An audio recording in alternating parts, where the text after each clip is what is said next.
নমস্কার বন্ধুরা, বিপিন পাপিয়া রান্নাঘরে আরো একটি নতুন পর্বে আপনাদের সকলকে স্বাগত।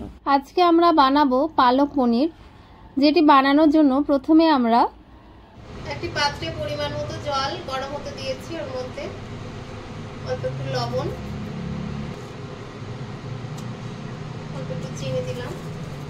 চিনিটা দিলাম কারণ শাকের কালারটা ঠিক মতো থাকে। শাকগুলোকে আমরা পরিষ্কার করে ধুয়ে নিয়েছি। এবার জলটা এরকম ফুটে উঠেছে, এরকম অবস্থায় শাকগুলোকে আমি দিয়ে দেব।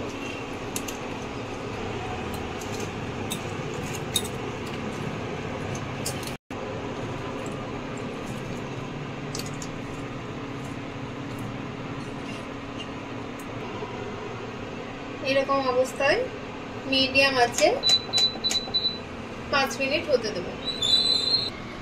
ততক্ষণে একটি পাত্রে কিছুটা পরিমাণ রুম টেম্পারেচারে থাকা জল নিয়েছি। এবার এর মধ্যে বরফ দিয়ে দেব। 5 মিনিট পরে পালং শাকগুলিকে গরম জল থেকে তুলে এই ঠান্ডা জলের মধ্যে দিয়ে রাখব। এবার ঠান্ডা জলে থেকে শাকগুলোকে তুলে জল চিপে নিয়ে মিক্সির বাটির মধ্যে দিয়ে দেব। এবার এর মধ্যে 2 কাঁচা লঙ্কা দিয়ে দেব।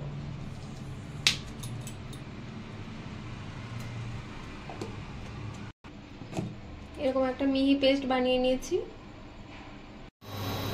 কড়াই গরম হয়ে আসলে ওতে 1 চামচ মতো বাটার দিয়ে দিলাম। কড়াইটা যেন বেশি গরম করবেন না, হালকা গরম করে বাটারটা আস্তে আস্তে গলিয়ে নেবেন। এবার এই বাটারের মধ্যে পিস করে কেটে রাখা পনিরগুলো আমরা ভেজে নেব। এখানে আপনারা চাইলে বাটারের পরিবর্তে সাদা তেলও ব্যবহার করতে পারেন। এবার আমরা এই পনিরের মধ্যে অল্প একটু গোলমরিচ গুঁড়ো দিয়ে নিচ্ছি আর অল্প পরিমাণ লবণ দিয়ে ভেজে নিচ্ছি। এইরকম অবস্থায় আমরা তুলে নেব। লবণ চিনি দিয়ে গরম করে রাখা জলে আমরা রেখে দেব, যাতে পনিরটা খুব সফট থাকে আর ভিতরে লবণও হালকা ঢুকে। এবার ওই কড়াইয়ে সামান্য পরিমাণ তেল দিয়ে শুকনো লঙ্কা, তেজপাতা, গোটা জিরে, দারচিনি ফোড়ন দিয়ে দিলাম। একটু নাড়াচাড়া করে নিয়ে এবার এর মধ্যে 2 মিডিয়াম সাইজের লম্বা লম্বা ফালি করে রাখা পেঁয়াজ দিয়ে দিলাম। একটু নাড়াচাড়া করে নিচ্ছি। অল্প একটু লবণ দিলাম। পেঁয়াজগুলোকে হালকা গোল্ডেন ব্রাউন করে আমরা ভেজে নেব। এইরকম ভাজা হয়ে আসলে এর মধ্যে 1 চামচ আদা রসুনের পেস্ট দিয়ে দেব। ভালোভাবে আদা রসুনটাকে এর সাথে মিশিয়ে ভেজে নেব হালকা। এবার এর মধ্যে পনির ভেজানো জল 2 টেবিল স্পুন মতো দিয়ে দেব। দিয়ে ভালোভাবে মিশিয়ে নেব। এর মধ্যে 1/2 চামচ আদা গুঁড়ো, 1/4 চামচ হলুদ গুঁড়ো। হলুদ গুঁড়োটা বেশি দিলাম না, কারণ সবুজ কালারটা চেঞ্জ হয়ে যাবে শাকের। 1 চামচ জিরে ধনে গুঁড়ো, 1/4 চামচ গরম মশলা গুঁড়ো, অল্প একটু গোলমরিচ গুঁড়ো দিয়ে ভালোভাবে মিশিয়ে মশলাটাকে অল্প অল্প করে জল দিয়ে আমরা কষিয়ে নেব।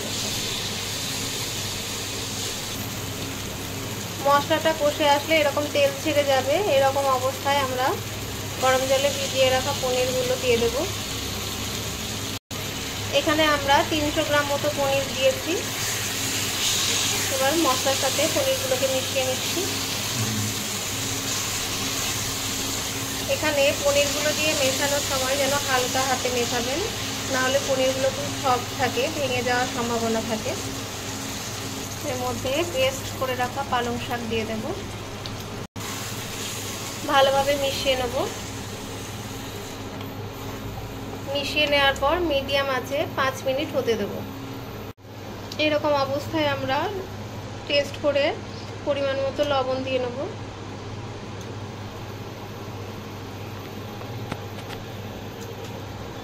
অল্প একটু চিনি দিয়ে নেব।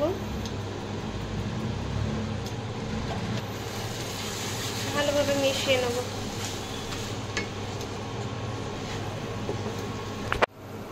এবার পালং শাকের কাঁচা গন্ধ চলে গেলে 2 টেবিল স্পুন মতো ফ্রেশ ক্রিম দিয়ে আমরা নামিয়ে পরিবেশন করে নেব।